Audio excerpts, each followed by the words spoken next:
Let me start by saying that Peter Terry was addicted to heroin. We were friends in college and continued to be after I graduated. Notice that I said I. He dropped out after 2 years of barely cutting it. After I moved out of the dorms and into a small apartment, I didn't see Peter as much. We would talk online every now and then. AIM was king in pre-Facebook years. There was a period where he wasn't online for about 5 weeks straight. I wasn't worried. He was a pretty notorious flake and drug addict, so I assumed he just stopped caring. Then, one night, I saw him log on. Before I could initiate a conversation, he sent me a message. "David, man, we need to talk." That was when he told me about the NoEnd House. It got that name because no one had ever reached the final exit. The rules were pretty simple and cliché. Reach the final room of the building and you win $500. There were 9 rooms in all. The house was located outside the city, roughly 4 miles from my house. Apparently, Peter had tried and failed. He was a heroin and who knows what the fuck addict. So I figured the drugs got the best of him, and he wigged out at a paper ghost or something. He told me it would be too much for anyone, that it was unnatural. I didn't believe him. I told him I would check it out the next night, and no matter how hard he tried to convince me otherwise, $500 sounded too good to be true. I had to go. I set out the following night. When I arrived, I immediately noticed something strange about the building.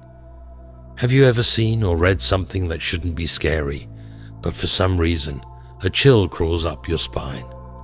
I walked toward the building, and the feeling of uneasiness only intensified as I opened the front door.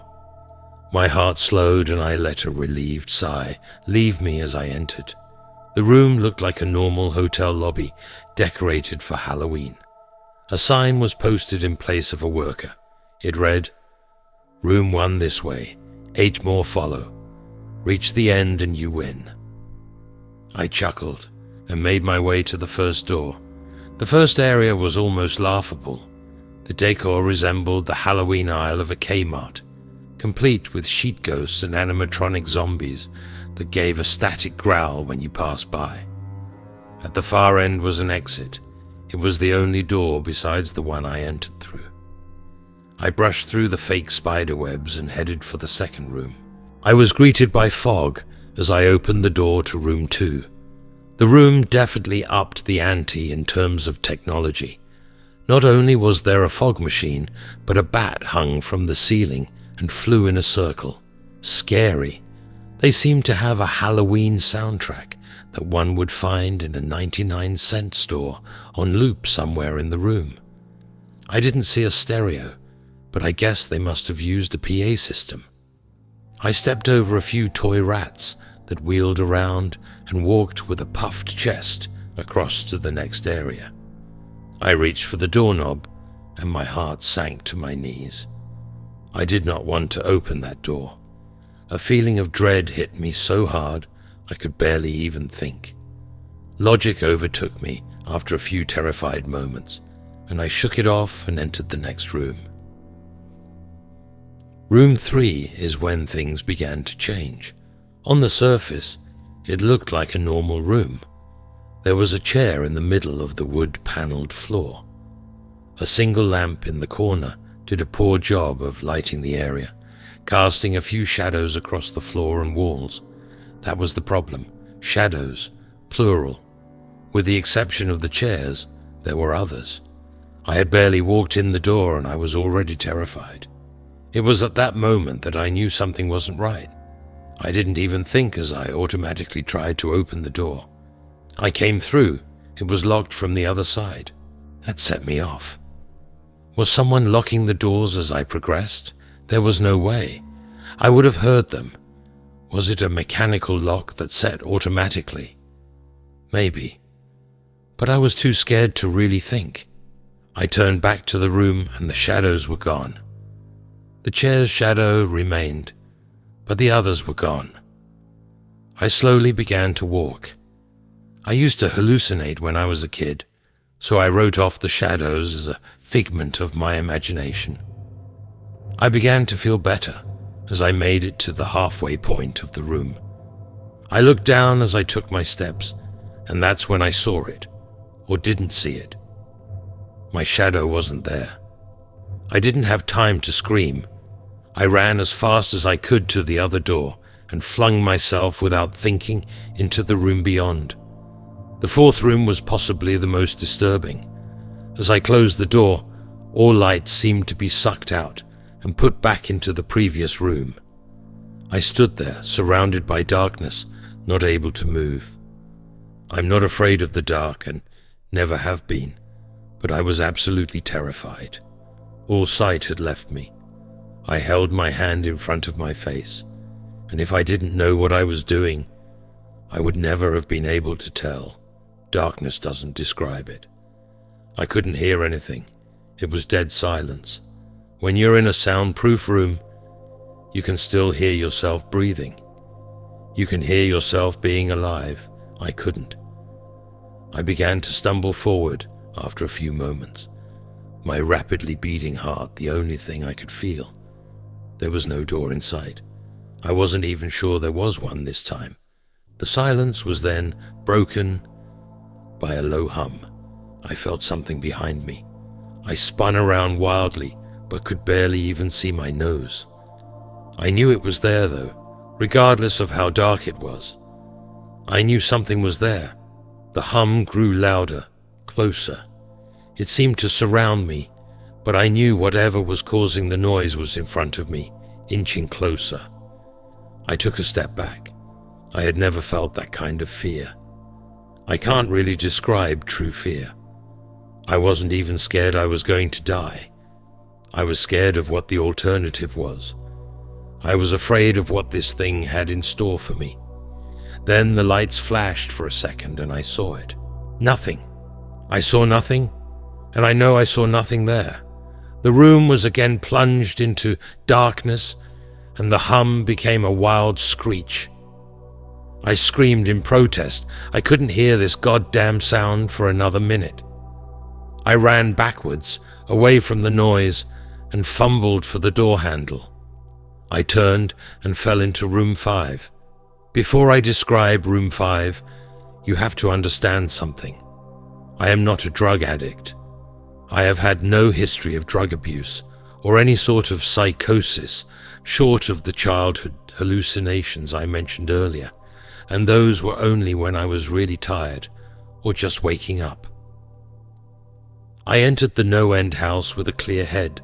After falling in from the previous room, my view of room 5 was from my back, looking up at the ceiling.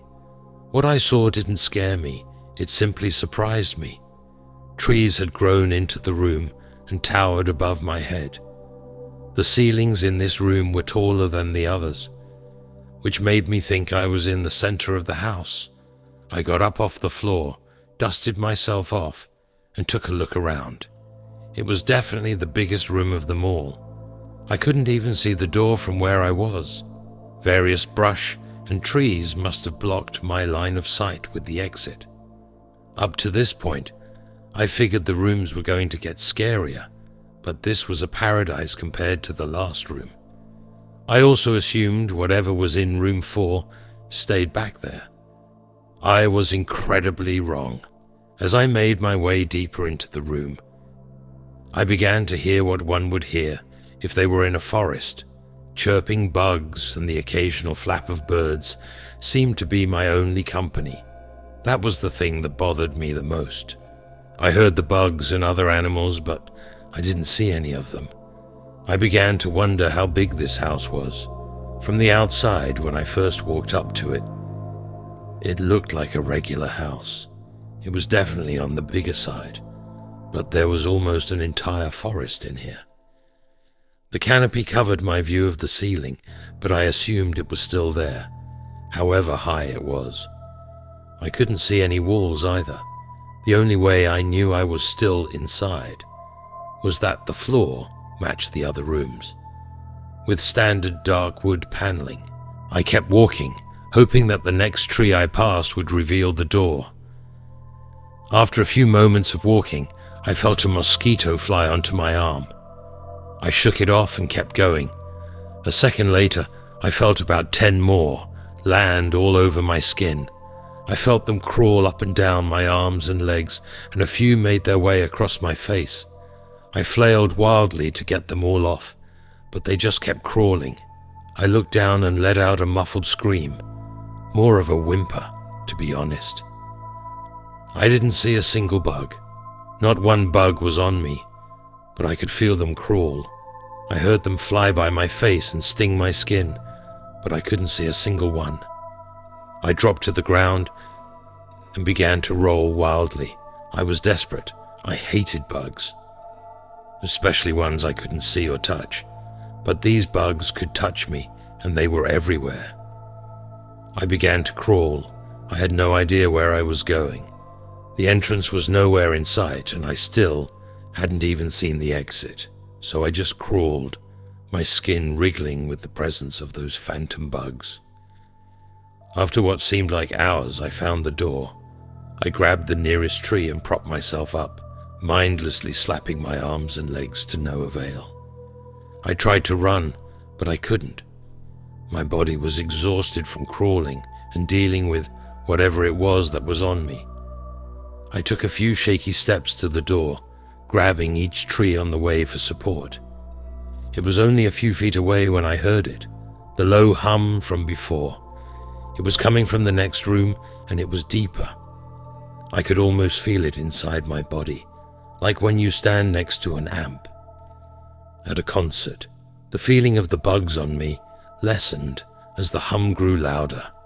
As I placed my hand on the doorknob, the bugs were completely gone, but I couldn't bring myself to turn the knob. I knew that if I let go, the bugs would return, and there was no way I would make it back to room 4. I just stood there, my head pressed against the door marked 6, and my hand shakily grasping the knob. The hum was so loud I couldn't even hear myself pretend to think. There was nothing I could do but move on. Room 6 was next, and room 6 was hell. I closed the door behind me, my eyes held shut and my ears ringing. The hum was surrounding me. As the door clicked into place, the hum was gone. I opened my eyes in surprise, and the door I had shut was gone. It was just a wall now. I looked around in shock. The room was identical to room 3, the same chair and lamp, but with the correct amount of shadows this time. The only real difference was that there was no exit door, and the one I came in through was gone.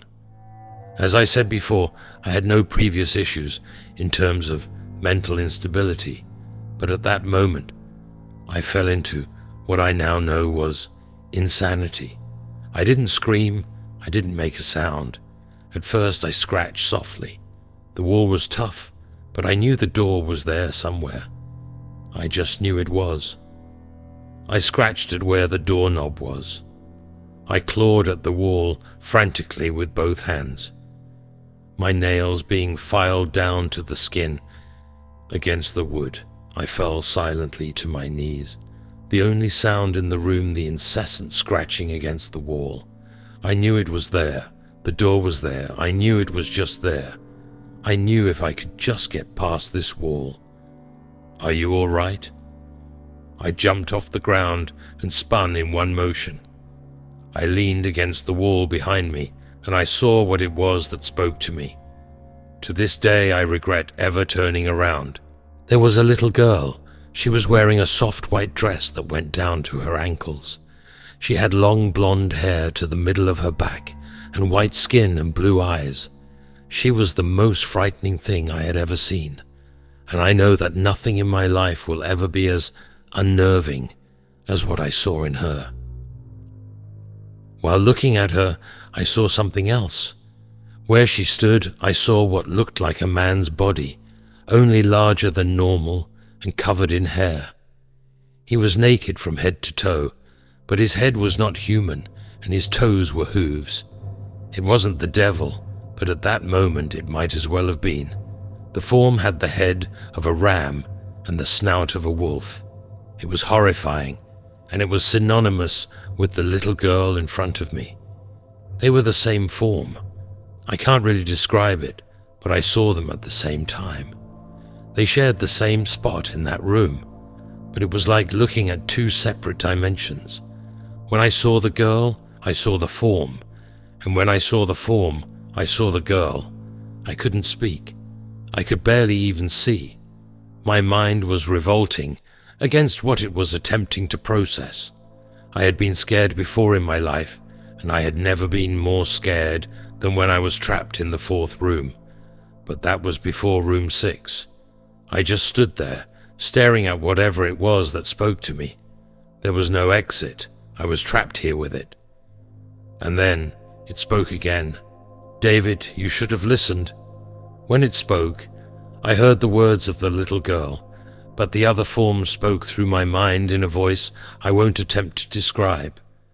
There was no other sound. The voice just kept repeating that sentence over and over in my mind, and I agreed. I didn't know what to do. I was slipping into madness, yet couldn't take my eyes off what was in front of me. I dropped to the floor. I thought I had passed out, but the room wouldn't let me. I just wanted it to end. I was on my side, my eyes wide open, and the form staring down at me. Scurrying across the floor in front of me was one of the battery-powered rats from the second room. The house was toying with me. For some reason, seeing that rat pulled my mind back from whatever depths it was headed. I looked around the room. I was getting out of there. I was determined to escape the house and live and never think about this place again. I knew this room was hell, and I wasn't ready to take up a residency. At first, it was just my eyes that moved. I searched the walls for any kind of opening. The room wasn't that big, so it didn't take long to soak up the entire layout. The demon still taunted me, the voice growing louder as the form stayed rooted where it stood. I placed my hand on the floor, lifted myself up to all four, and turned to scan the wall behind me. Then I saw something I couldn't believe. The form was now right at my back, whispering into my mind about how I shouldn't have come. I felt its breath on the back of my neck, but I refused to turn around. A large rectangle was scratched into the wood, with a small dent chipped away in the center of it. Right in front of my eyes, I saw the large 7 I had mindlessly etched into the wall. I knew what it was. Room 7 was just beyond that wall, where room 5 was moments ago. I don't know how I had done it. Maybe it was just my state of mind at the time. But I had created the door. I knew I had. In my madness, I had scratched into the wall what I needed the most, an exit to the next room. Room 7 was close. I knew the demon was right behind me, but for some reason it couldn't touch me. I closed my eyes and placed both hands on the large 7 in front of me. I pushed as hard as I could. The demon was now screaming in my ear. It told me I was never leaving. It told me that this was the end, but I wasn't going to die. I was going to live there in room 6 with it. I wasn't. I pushed and screamed at the top of my lungs. I knew I was going to push through the wall eventually. I clenched my eyes shut and screamed, and the demon was gone. I was left in silence. I turned around slowly and was greeted by the room, as it was when I entered, just a chair and a lamp. I couldn't believe it, but I didn't have time to waste. I turned back to the 7 and jumped back slightly. What I saw was a door. It wasn't the one I had scratched in, but a regular door with a large 7 on it. My whole body was shaking. It took me a while to turn the knob. I just stood there for a while, staring at the door. I couldn't stay in room 6. I couldn't. But if this was only room 6, I couldn't imagine what 7 had in store. I must have stood there for an hour, just staring at the 7. Finally, with a deep breath, I twisted the knob and opened the door to room 7. I stumbled through the door, mentally exhausted and physically weak. The door behind me closed and I realized where I was. I was outside. Not outside like room 5, but actually outside. My eyes stung. I wanted to cry. I fell to my knees and tried, but I couldn't. I was finally out of that hell. I didn't even care about the prize that was promised. I turned and saw that the door I just went through was the entrance. I walked to my car and drove home, thinking of how nice a shower sounded. As I pulled up to my house, I felt uneasy. The joy of leaving NoEnd House had faded, and dread was slowly building. In my stomach, I shook it off as residual from the house and made my way to the front door. I entered and immediately went up to my room. There on my bed was my cat, Baskerville. He was the first living thing I had seen all night, and I reached to pet him. He hissed and swiped at my hand. I recoiled in shock, as he had never acted like that. I thought, whatever, he's an old cat. I jumped in the shower and got ready for what I was expecting to be a sleepless night. After my shower, I went to the kitchen to make something to eat. I descended the stairs and turned into the family room. What I saw would be forever burned into my mind, however. My parents were lying on the ground, naked and covered in blood. They had been mutilated to near unidentifiable states. Their limbs had been removed and placed next to their bodies, and their heads sat on their chests, facing me. The most unsettling part was their expressions. They were smiling, as though they were happy to see me. I vomited and sobbed there in the family room. I didn't know what had happened. They didn't even live with me at the time. I was a mess. Then I saw it. A door that was never there before. A door with a large 8 scrawled on it in blood. I was still in the house. I was standing in my family room, but I was in room 7. The faces of my parents smiled wider as I realized this. They weren't my parents. They couldn't be, but they looked exactly like them. The door marked 8 was across the room, behind the mutilated bodies in front of me. I knew I had to move on, but at that moment I gave up. The smiling faces tore into my mind. They grounded me where I stood. I vomited again and nearly collapsed. Then the hum returned. It was louder than ever, and it filled the house and shook the walls. The hum compelled me forwards. I began to move slowly, making my way closer to the door and the bodies. I could barely stand, let alone walk, and the closer I got to my parents, the closer I came to suicide. The walls were now shaking so hard it seemed as though they were going to crumble, but still the faces smiled at me. As I inched closer, their eyes followed me. I was now between the 2 bodies, a few feet away from the door. The dismembered hands clawed their way across the carpet towards me, all while the faces continued to stare. New terror washed over me, and I walked faster.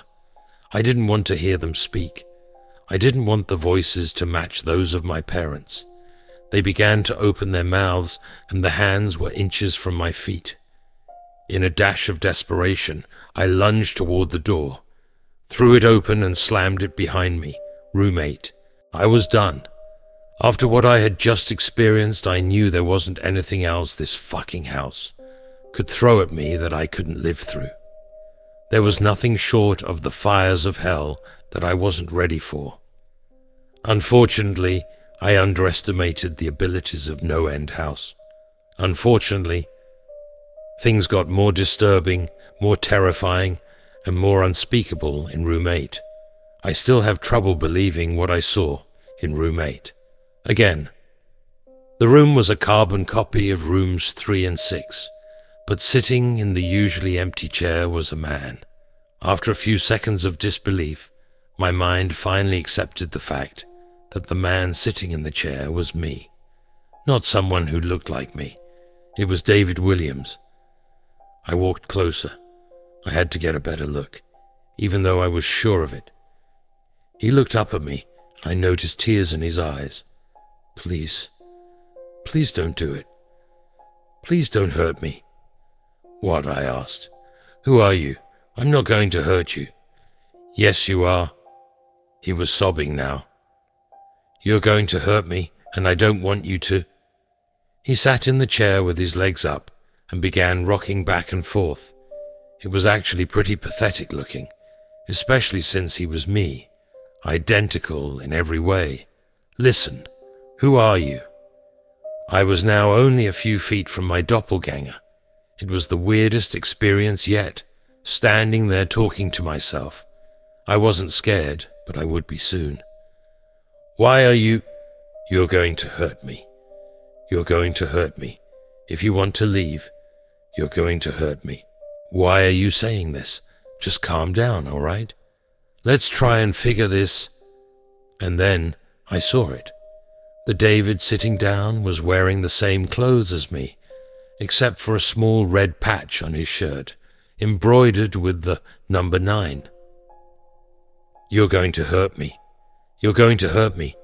Don't, please. You're going to hurt me. My eyes didn't leave that small number on his chest. I knew exactly what it was. The first few doors were plain and simple, but after a while they got a little more ambiguous. 7 was scratched into the wall, but by my own hands. 8 was marked in blood above the bodies of my parents. But 9, this number was on a person, a living person.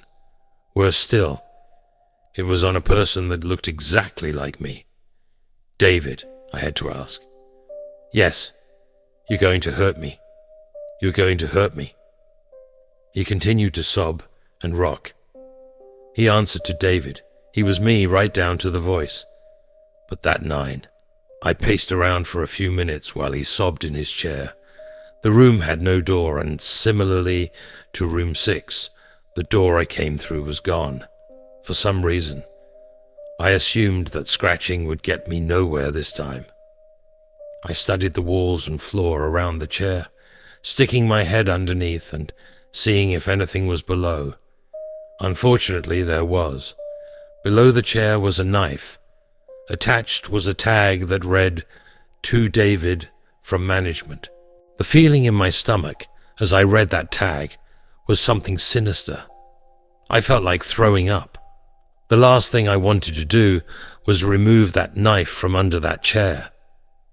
The other David was still sobbing uncontrollably. My mind was spinning into an attic of unanswerable questions. Who put this here, and how did they get my name? Not to mention the fact that, as I knelt on the cold wood floor, I also sat in that chair, sobbing in protest of being hurt by myself. It was all too much to process. The house and the management had been playing with me this whole time. My thoughts, for some reason, turned to Peter and whether or not he got this far. If he did, if he met a Peter Terry sobbing in this very chair, rocking back and forth. I shook those thoughts out of my head. They didn't matter. I took the knife from under the chair, and immediately the other David went quiet. "David," he said in my voice, "what do you think you're going to do?" I lifted myself from the ground and clenched the knife in my hand. "I'm going to get out of here." David was still sitting in the chair, though he was very calm now. He looked up at me with a slight grin. I couldn't tell if he was going to laugh or strangle me. Slowly he got up from the chair and stood, facing me. It was uncanny. His height and even the way he stood matched mine. I felt the rubber hilt of the knife in my hand and gripped it tighter. I don't know what I was planning on doing with it, but I had a feeling I was going to need it. Now, his voice was slightly deeper than my own. "I'm going to hurt you. I'm going to hurt you, and I'm going to keep you here." I didn't respond. I just lunged and tackled him to the ground. I mounted him and looked down, knife poised and ready. He looked up at me, terrified. It was like I was looking in a mirror. Then the hum returned, low and distant, though I still felt it deep in my body. David looked up at me as I looked down at myself.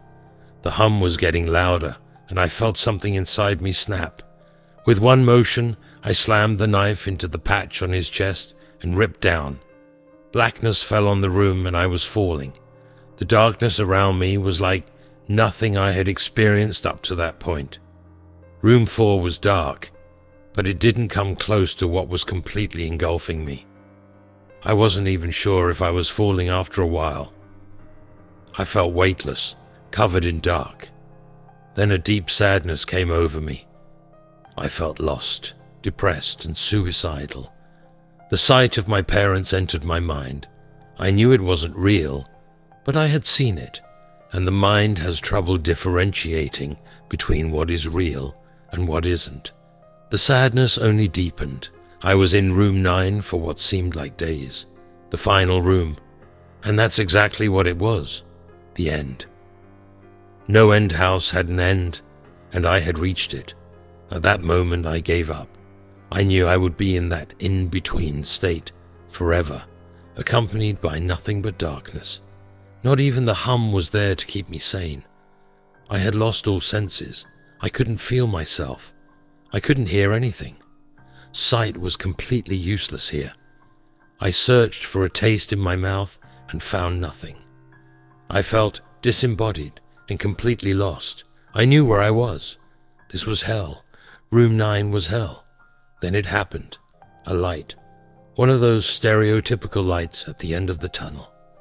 I felt ground come up from below me, and I was standing. After a moment or two of gathering my thoughts and senses, I slowly walked toward that light. As I approached the light, it took form. It was a vertical slit down the side of an unmarked door. I slowly walked through the door and found myself back where I started, the lobby of NoEnd House. It was exactly how I left it, still empty, still decorated with childish Halloween decorations. After everything that had happened that night, I was still wary of where I was. After a few moments of normalcy, I looked around the place, trying to find anything different. On the desk was a plain white envelope with my name handwritten on it. Immensely curious, yet still cautious, I mustered up the courage to open the envelope. Inside was a letter, again handwritten. David Williams, congratulations. You have made it to the end of NoEnd House. Please accept this prize as a token of great achievement. Yours forever, Management. With the letter were 5 $100 bills. I couldn't stop laughing. I laughed for what seemed like hours. I laughed as I walked out to my car and laughed as I drove home. I laughed as I pulled into my driveway. I laughed as I opened my front door to my house, and as I saw the small 10 etched into the wood. If you like the story, please leave a subscription. Comment what video you would like to see next and share the video. It means a lot to me. We'll hear from each other soon.